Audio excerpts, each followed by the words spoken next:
Hey, they want to know what he should be doing right now. Just secure the ball. Take it easy. You got power, baby. Come on. Every year around the middle of July, the best players in all of baseball converge on the same baseball field for the All-Star Game. This year is no different. Tonight is no different.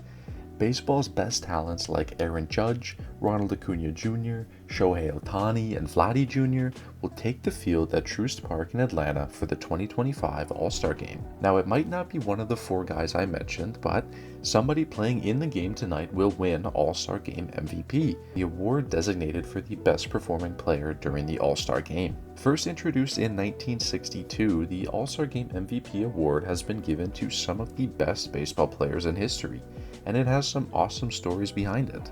Like, for example, in 1997, Cleveland catcher Sandy Alomar won the award. Then, the very next season, in 1998, it was his brother, Roberto Alomar, who earned the award.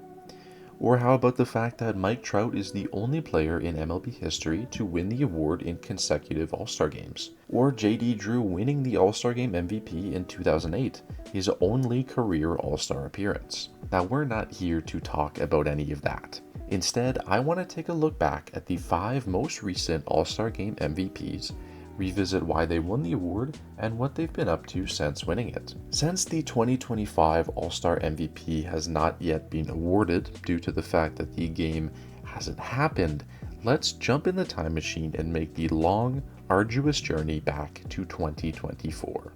Jarren Duran made his MLB debut for the Boston Red Sox in 2021 when he posted a negative 0.6 WAR in only 33 games. In 2022, he doubled his games, played in 58, and posted a WAR of negative 0.2.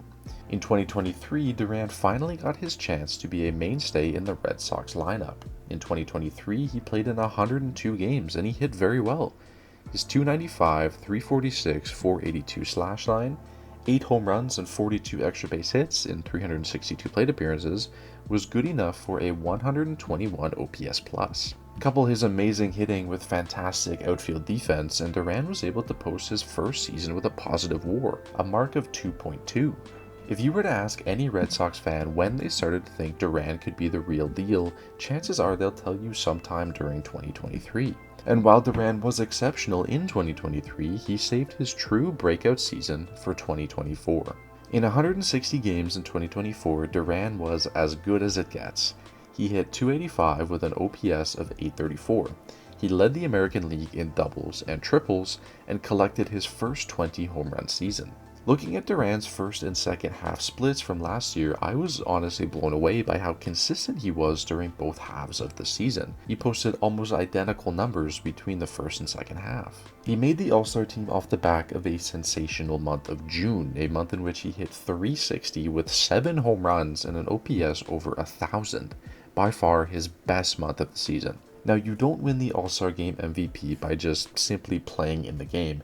So let's talk about how Duran played in the All-Star Game and what earned him MVP honors. Duran actually started the game on the bench and only came into the game in the 5th inning to replace Aaron Judge, the best hitter in the league.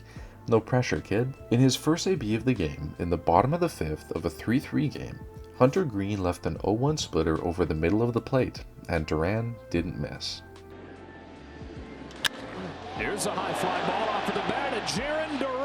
That one will leave the yard and give the American League its first lead of the night. Duran would have another AB again in the 8th inning, but this time around he just grounded to second base, leaving his stat line for the night at 1 for 2 with a home run. His tie-breaking homer would be the difference, as the American League would hold on to win the game 5-3, and Duran was named All-Star Game MVP. Since then, Duran has continued his strong play. While he wasn't named to the All-Star team again in 2025, he still has been contributing to the red-hot Red Sox lineup. Having played in every game for the Red Sox at the time of writing this video, Duran is hitting .258 with 43 extra base hits. While he isn't hitting as well as he was this time last season, an OPS of only 106, there is still plenty of time in the season. While his counting stats like home runs and doubles aren't near the level that they were last season, his rate stats are still on par with previous marks. After all, Duran is still only in his age 28 season. There's still plenty of juice in the tank. Coming into the 2023 All-Star Game, Elias Diaz had only 51 home runs to his name over a 9-year career. Spending time with the Pirates and Rockies, Diaz played his first full season in 2018 with Pittsburgh, a season in which he hit 10 home runs and had a .286 average in exactly half his team's games. If you didn't know who Elias Diaz was before watching this video, I don't blame you. Diaz has been an above-average hitter by OPS Plus just once in his career, and it was the aforementioned 2018 season. He's shown stretches of great play, like in 2021 when he played in over 100 games and hit 18 home runs with Colorado, but he has been largely unable to continue his good play over a consistent stretch of time. Now, Diaz's first half in 2023 was on par statistically with some of the better full seasons he's produced over his career. 9 home runs with a .234 slash line over 80 games was good enough to be announced as one of the final players heading to Seattle for that year's Midsummer Classic. Now, Diaz was third on the depth chart for National League catchers, and Rockies manager Bud Black told press he honestly didn't expect Diaz to get into the game at all. But here he was. After pinch hitting for a pinch hitter in the top of the 8th inning with a runner on first base, American League pitcher Felix Bautista threw a 99-mile-per-hour fastball right over the head of Baltimore teammate Adley Rutschman. The ball caromed around behind home plate for long enough for Nick Castellanos to be able to advance to second base. Now, the count at 2-2, Bautista tried for a splitter low to Diaz, but the pitch floated right over the middle, and the 32-year-old Rockies backstop did not miss it. Not going, 2-2 to Diaz, is hit in the air to deep left field, back it goes, Elias Diaz puts the National League in front. A go-ahead 2-run home run in the top of the 8th inning was all the lead the NL needed to close it out, as they brought in Josh Hader and Craig Kimbrell to shut the game down. And while this story doesn't really have a happy ending, I still love it. A 32-year-old catcher who has been largely unimpressive for 90% of his career gets named to his first ever All-Star team as his team's lone representative out of pure necessity. He doesn't play until the 8th inning, in which case he's the second pitch hitter for the cleanup spot, and he also has to face the best relief pitcher in the American League that season, who brought a 1.07 ERA and a 103-mile-per-hour fastball into the All-Star game. Despite this, he worked a 2-2 count, waited on a mistake pitch, and crushed a hanging splitter to left field to win the National League their first All-Star game since 2012. Cinema. Stories like this are truly what makes baseball the most special sport in the world. Now, Diaz unfortunately couldn't ride this momentum to a strong second half. He played in almost every game for the Rockies down the stretch, but was well below league average by OPS+. Despite playing his home games at Coors, Diaz's power numbers were never really all that impressive. His 2024 season was much of the same, unfortunately. In 84 games for the Rockies, he only hit 5 home runs and had a slugging percentage under .400 and an OPS+ below league average for the 6th consecutive season. Yes, he made the All-Star team in 2023 and finished the season with an OPS+ of 86. On August 16th of 2024, Elias Diaz was DFA'd by the Rockies to make room for up-and-comer Hunter Goodman. Diaz was claimed by the Padres and finished 2024 admittedly very strong. Diaz re-upped with the Padres in the 2024 offseason and has been playing just awful baseball to start 2025. In 75 games played so far, he has only 10 extra base hits and an OPS of 567. He's an OPS plus of 59, meaning Diaz is essentially 41% worse than the league average hitter this season. Hopefully things can turn around for Diaz, but due to the fact that he's currently in his age 34 season, that doesn't seem likely.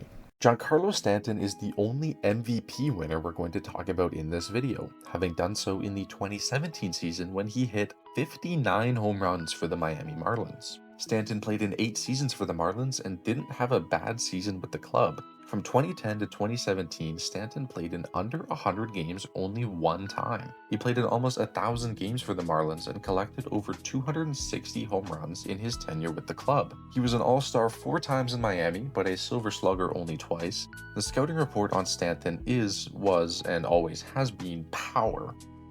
He hit 25 or more home runs in every season with the Marlins but one. His lowest mark with the club was 22.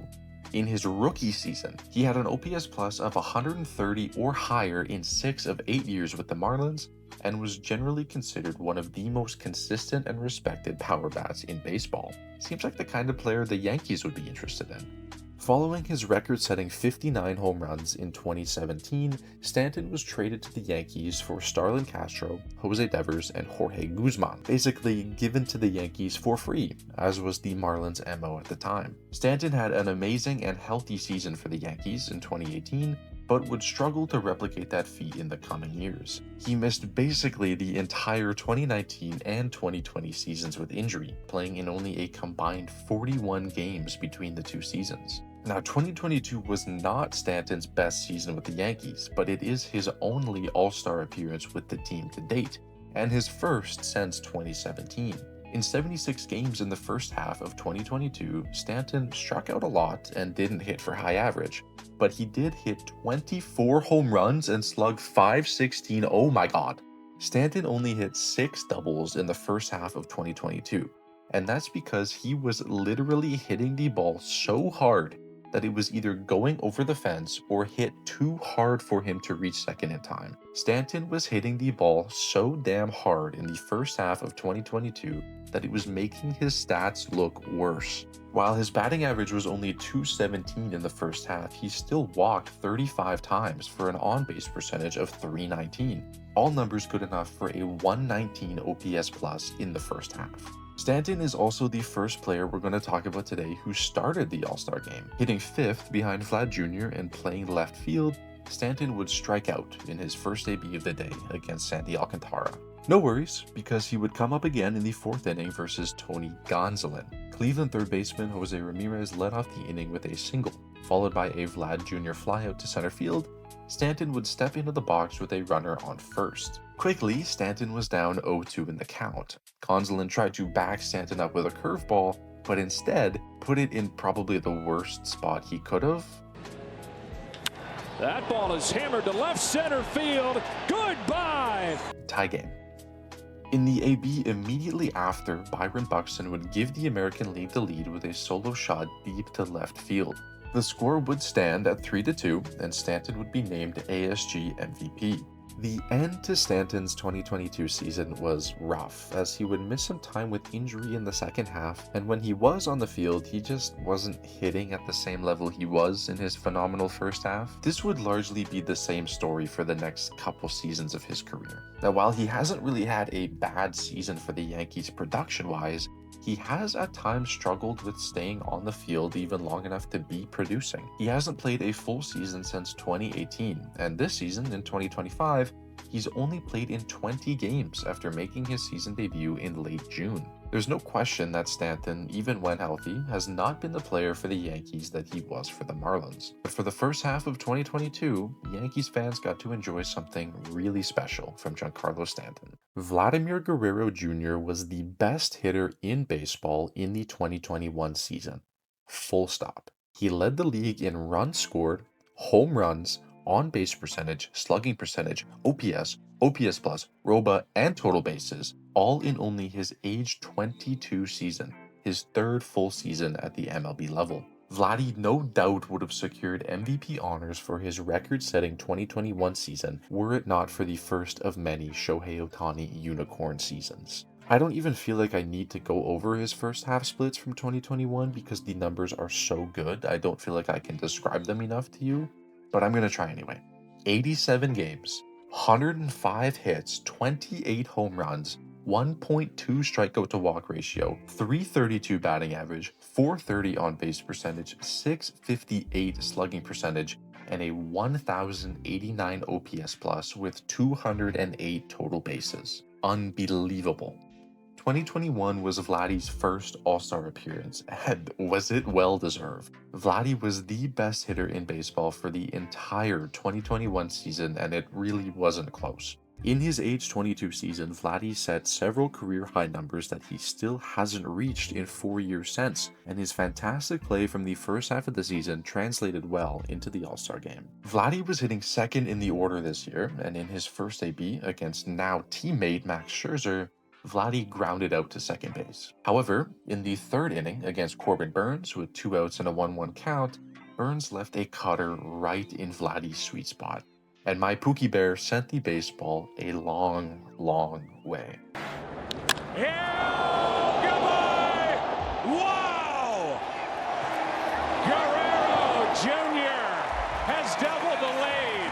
468 feet for the 200th home run in All-Star Game history. And Vladdy wasn't done either.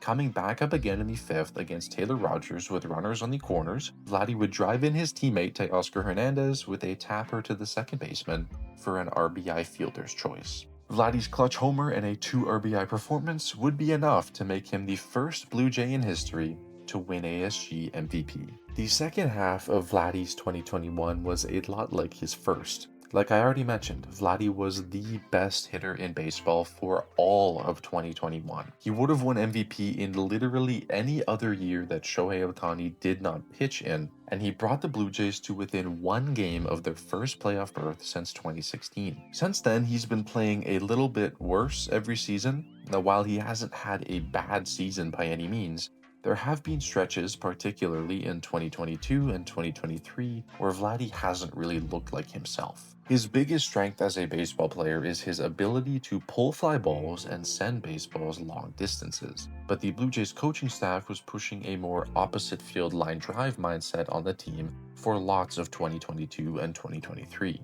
Now, this killed a lot of the momentum that Vladdy gained from his strong 2021. The 2024 season, however, that mindset sort of began going away, and Vladdy was allowed to be Vladdy again. Simply playing to his strengths allowed Vladdy the best season he's had since 2021. He hit 30 home runs for the third time in his career. He was healthy for the entire season, and he was second in line for the batting title and only 1 hit away from 200. Vladdy had an exceptional season in 2024, and while he's got off to a pretty slow start this year in 2025, he seems to be picking it up and looking like the Vladdy we all know and love. Earlier this month, Vladdy was named a starter on his 5th consecutive All-Star team. That's nothing to scoff at. I think a lot of people really underappreciate Shane Bieber. Since coming into MLB full-time in 2018, Bieber has pitched 200 innings in a season twice, been an All-Star twice, won an ERA title, placed top 10 in Cy Young voting 3 times, and even won the award in 2020. Now, Bieber hasn't had an ERA above 4 in a full season since his rookie season, and while he doesn't impress too many with his strikeout numbers, he still goes out every 5th day and puts his team in a position to succeed.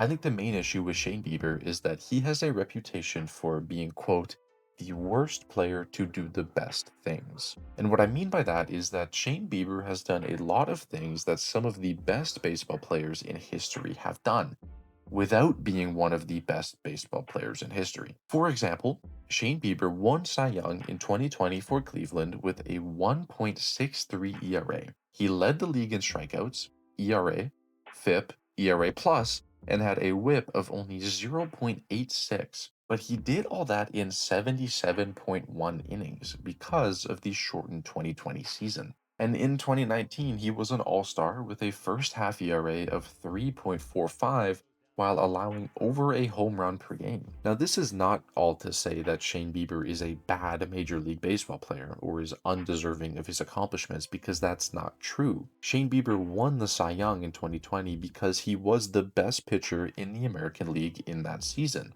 The same way he won ASG MVP in 2019 because nobody else really did anything. Joey Gallo and Charlie Blackmon both hit home runs, and Pete Alonso drove in 2 RBIs with a single, but none of that really compares to Shane Bieber striking out the side on 19 pitches in the top of the 5th. Maybe you might think that the award should have gone to somebody else, and maybe you're right to think that, but Bieber won the award, and there's nothing that we can do about it. Bieber finished the second half of 2019 stronger than he started it. He kept his ERA under 3.1, upped his K rate, and lowered his walk rate over 102 innings. His best month of that 2019 season came after the All-Star break in August, a month in which he had his lowest ERA of the season, most innings pitched, a whip under 1, and a KBB rate of 8.3. Bieber finished 2019 strong. guiding Cleveland to a 93-69 record and a second-place finish in the AL Central. Unfortunately, the team lost 5 games in a row to end the season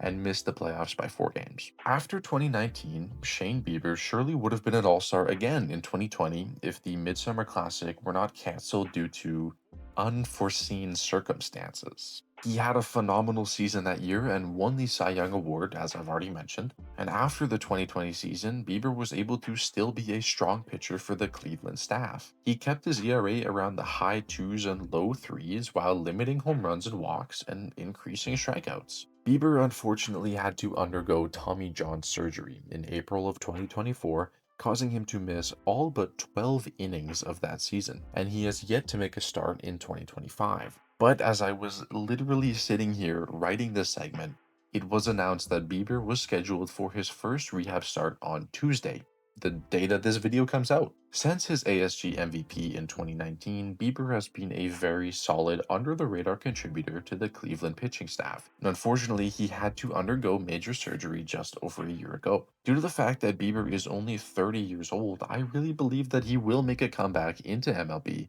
and continue making an impact for the playoff hopeful Guardians. Thank you guys so much for watching this video. I hope you're having a happy and healthy All-Star break, and you're enjoying the festivities so far.